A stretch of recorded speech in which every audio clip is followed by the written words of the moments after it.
Conversamos hace unas horas con el directamente implicado en medio de las acusaciones y la orden que reposa en la Interpol Ecuador, es decir, el expresidente Correa, y esto nos ha dicho respecto al proceso que se sigue en su contra.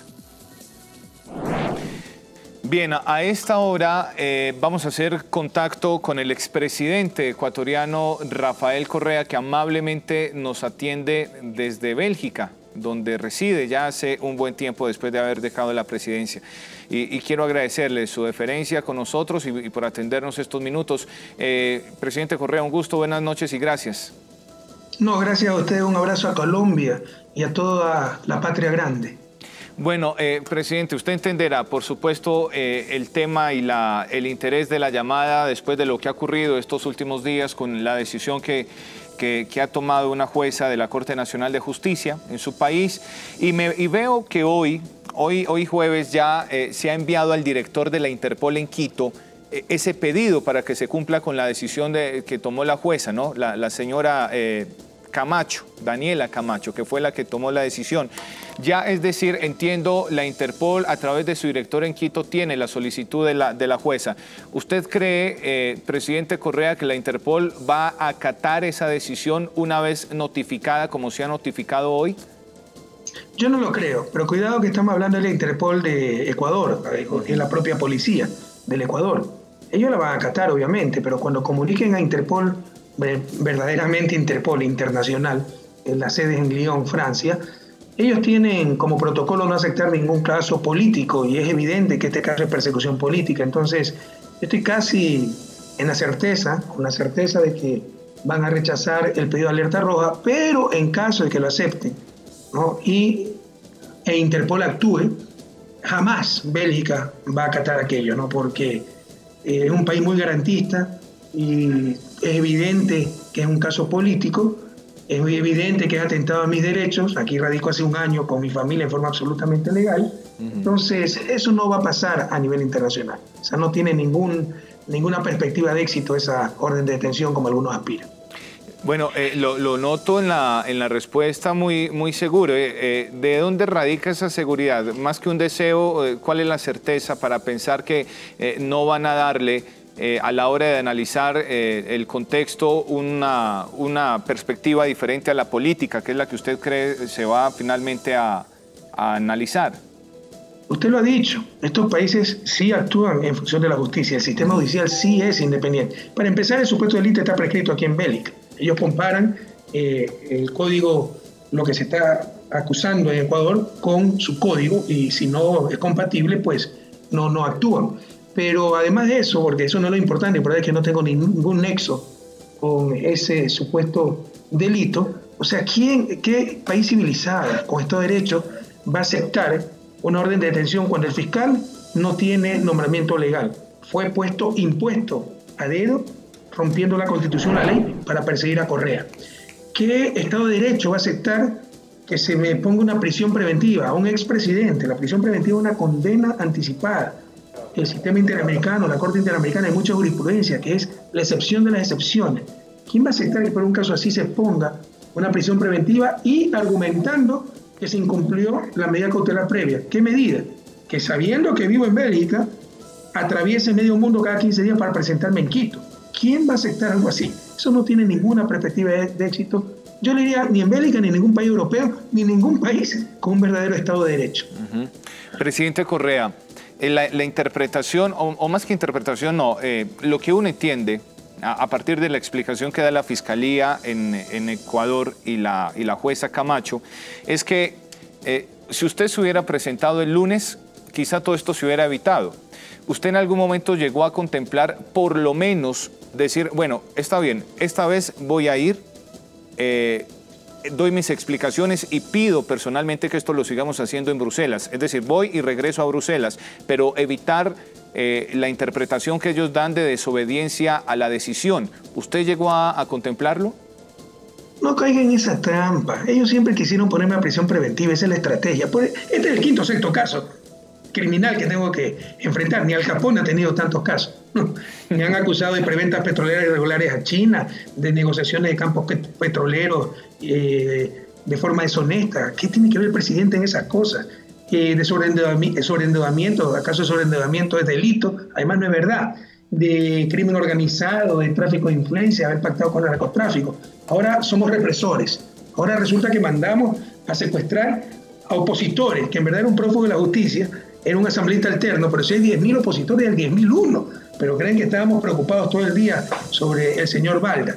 Entonces, es todo un acoso judicial que hemos sufrido, y siempre el plan fue llegar a la prisión preventiva. No se atrevieron a ponerla directamente porque era demasiado obvio. Pusieron una condición imposible de cumplir. La jueza, ella tiene los documentos en los cuales le explicaba por qué no podía ir a Quito. Pero supongas que sea una persona de escasos recursos. O sea, me meten preso por pobre porque no tengo $1.500 para el pasaje. Pero además, como ecuatoriano residente en el extranjero, es mi derecho. Para eso son las delegaciones diplomáticas, poder hacer estas acciones judiciales en el consulado, que fue exactamente lo que hizo el 2 de julio. Fíjense la mala fe.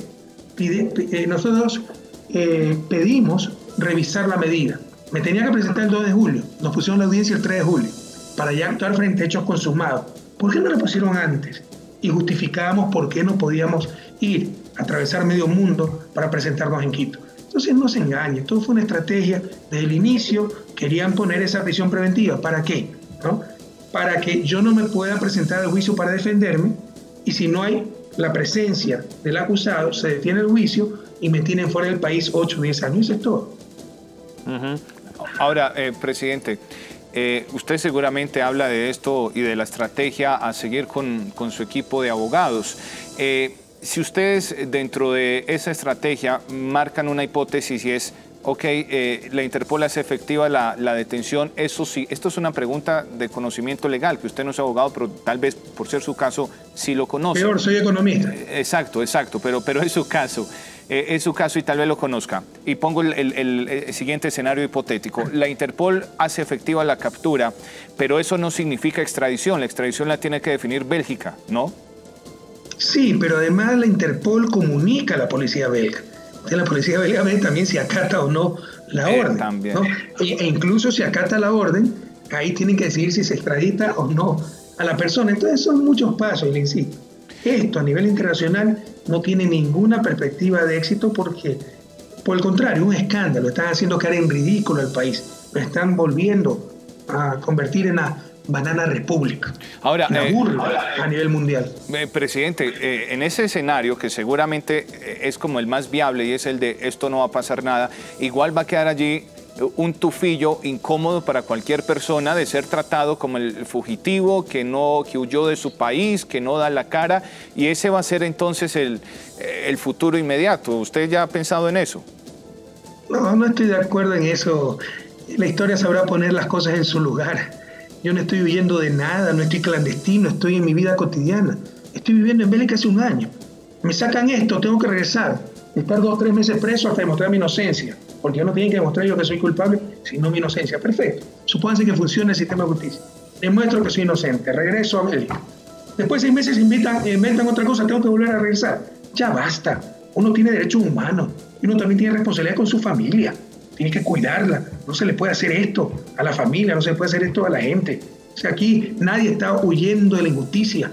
Yo estoy viviendo mi vida cotidiana y lo que estamos es rechazando la injusticia y una persecución de un gobierno dictatorial, corrupto, deshonesto, traidor, como el gobierno actual del Ecuador. Es una condecoración y verá cómo la historia reconocerá todo eso. Presidente, ¿quién es este señor Fernando Balda? Entiendo que durante su gobierno fue un funcionario tal vez de segundo o tercer nivel por allí en algún ministerio o alguna secretaría en el gobierno de Ecuador, ¿no? Digo, no, antes de ser diputado, ¿no? Yo le diría ni de medio nivel, de bajo nivel, que quiso hacerse cargo de las finanzas de Alianza País. Rechazamos aquello porque ya vimos sus segundas intenciones, se fue con la oposición, pero antes de irse a la oposición y tomarse foto con el presidente Uribe, se tomaba foto con el presidente Chávez.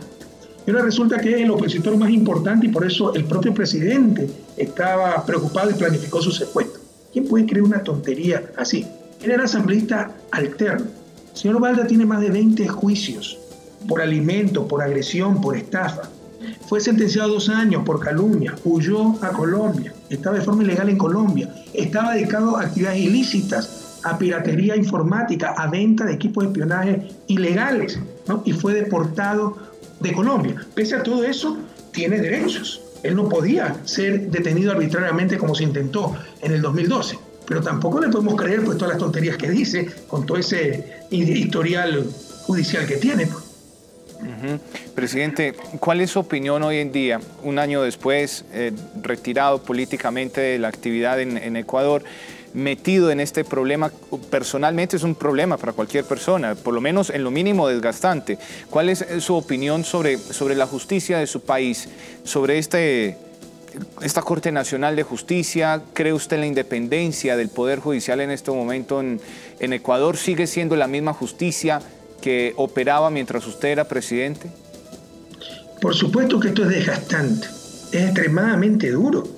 Nos quieren quebrar emocionalmente, familiarmente, económicamente.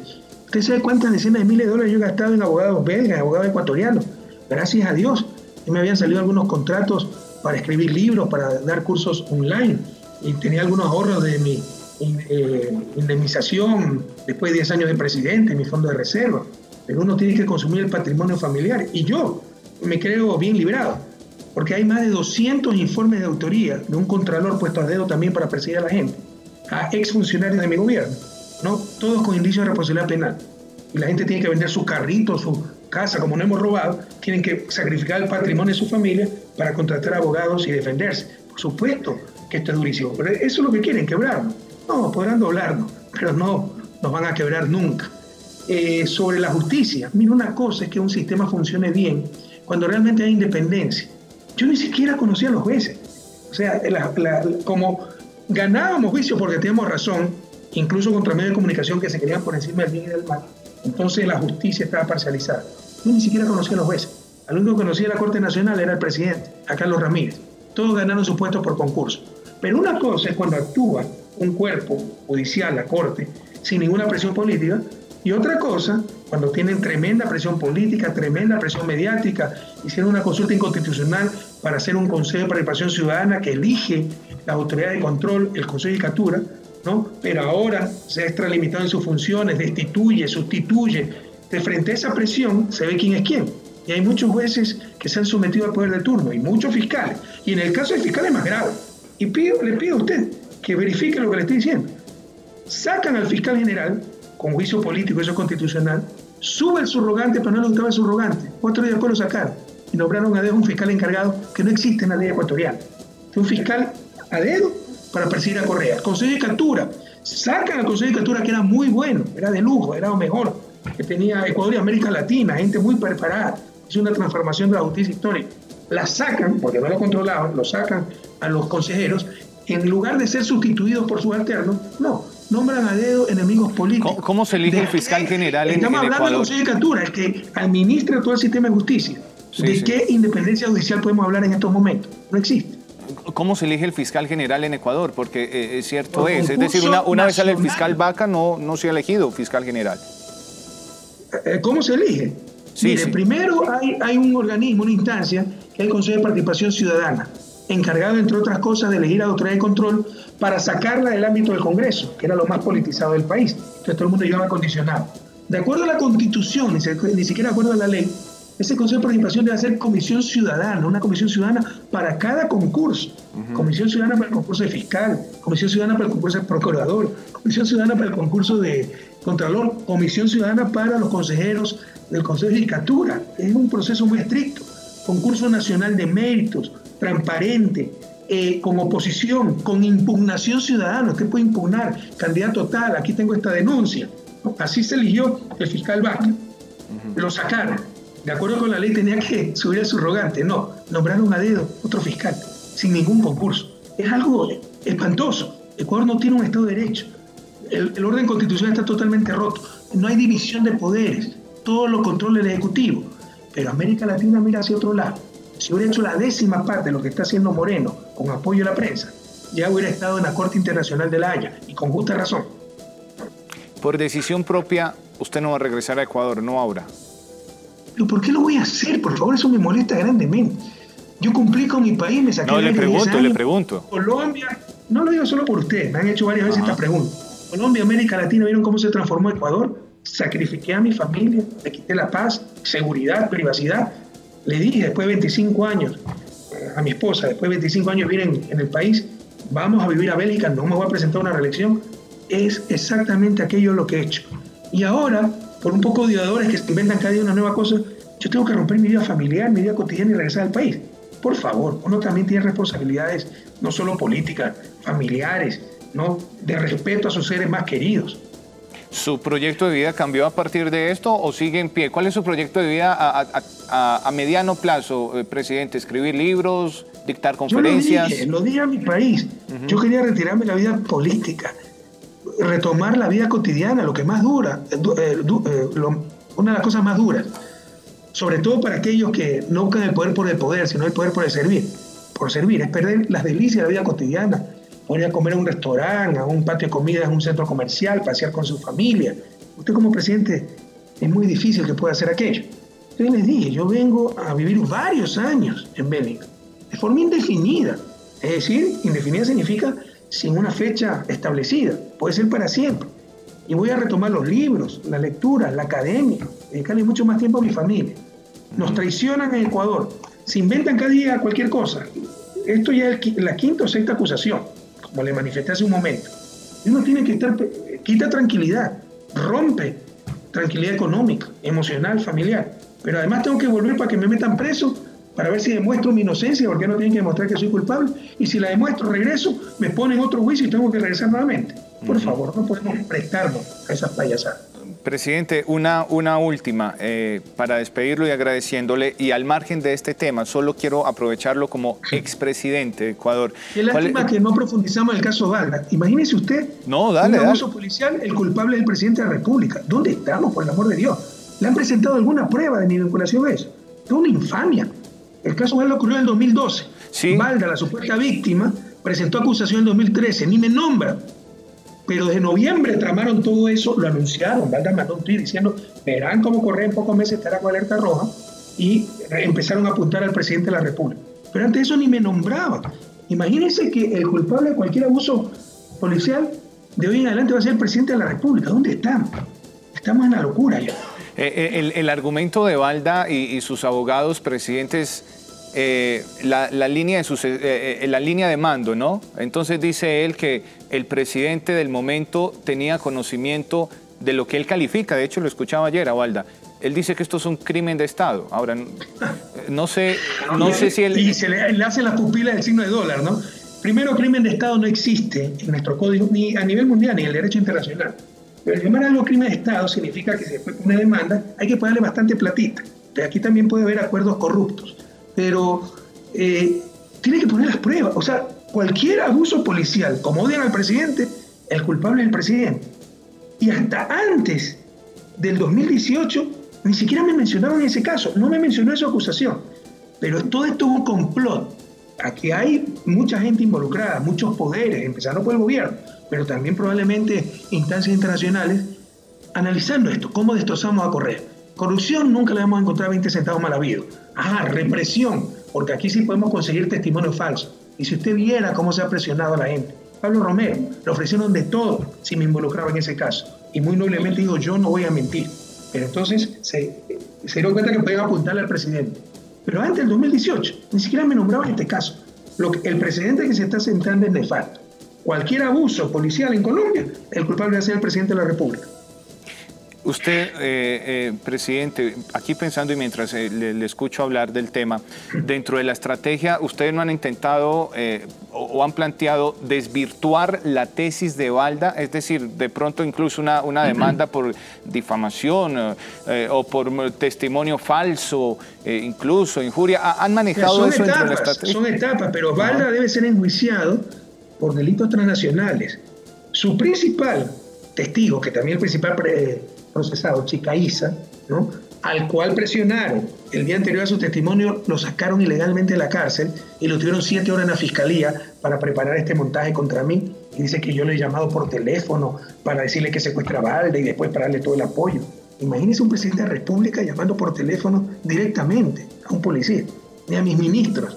llamaba por teléfono. Pero ese mismo, eso no lo ha informado la prensa ecuatoriana, ese mismo Chicaiza pasa horas diciendo cómo contactó a Balda, porque se dedicaba a negocios ilegales, a espionaje informático, a venta de equipos de espionaje ilegales, que para demostrarle cómo funcionan los equipos, ese momento hackeó la cuenta de Fernando Alvarado, que era el secretario de Comunicación del gobierno. Luego interceptó una llamada en celular de su propio socio, un tipo Herrera. Entonces eso lo dice Chicaiza. Y esos delitos los hacía en Colombia y en Ecuador. La jueza y el fiscal debió empezar de oficio un juicio contra Balda. Pero ya sabemos que los objetivos son otros, ¿no? En todo caso, estamos esperando. Aquí no hay ninguna prueba. Incluso los abogados penalistas de oposición, gente que nos detesta, que nos ha hecho oposición 10 años. Esto es tan burdo que dicen, oye, ya no hagan el ridículo, esto no tiene ni pie ni cabeza. Pero en el Ecuador actual cualquier cosa puede pasar. Fíjense, ya tengo una orden de detención por un supuesto secuestro ocurrido en el 2012 en Colombia y que me enteré por los medios de comunicación. Algo increíble.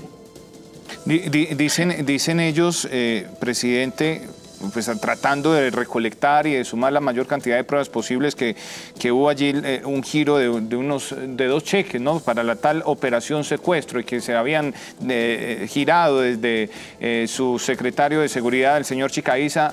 ¿Ese tema tiene algún peso, algún fundamento como prueba? Fecha de 2012, dicen ellos, ¿no? En junio del 2012. Vea, ya está risa. Pregúntele a alguien que sepa elementales nociones de inteligencia, ¿qué operación de inteligencia se hace con cheques?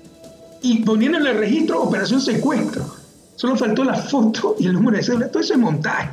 Y lo que no le han dicho es que los cheques, sí, eso informaron a la prensa ya les voy a decir cómo manipulan.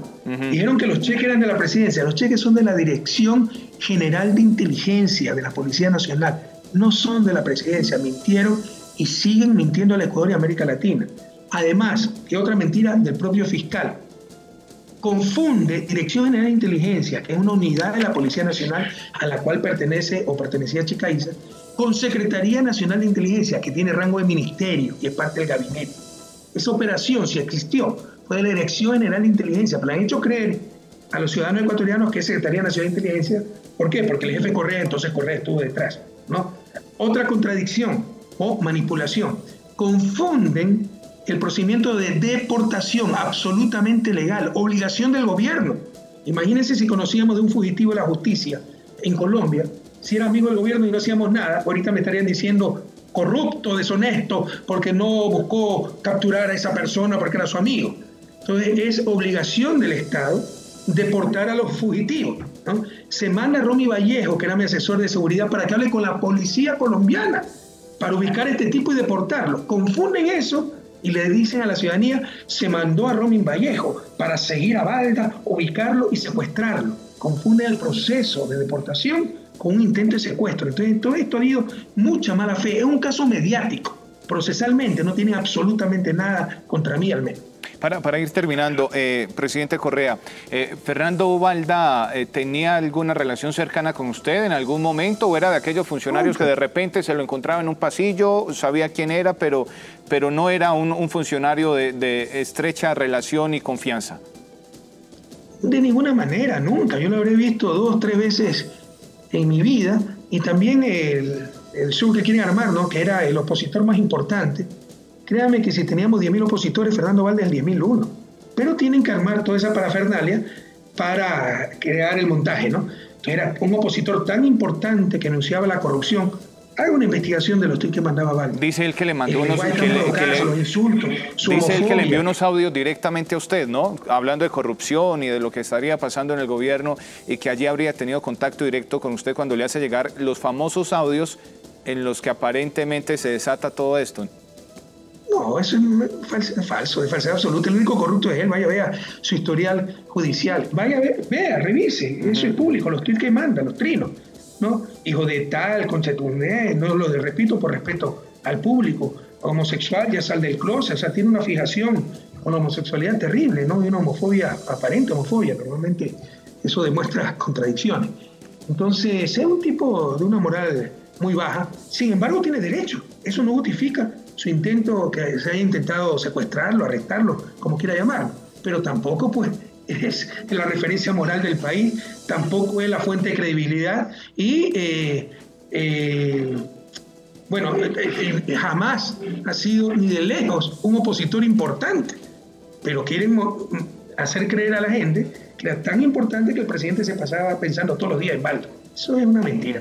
Presidente, una última, al margen de este tema, que es lo que le decía hace un rato, en su condición de expresidente, ¿le merece alguna opinión la situación de inseguridad creciente en la frontera con Colombia? Ayer lamentablemente se confirma que mueren otros 2 ciudadanos ecuatorianos a manos de la disidencia de las FARC.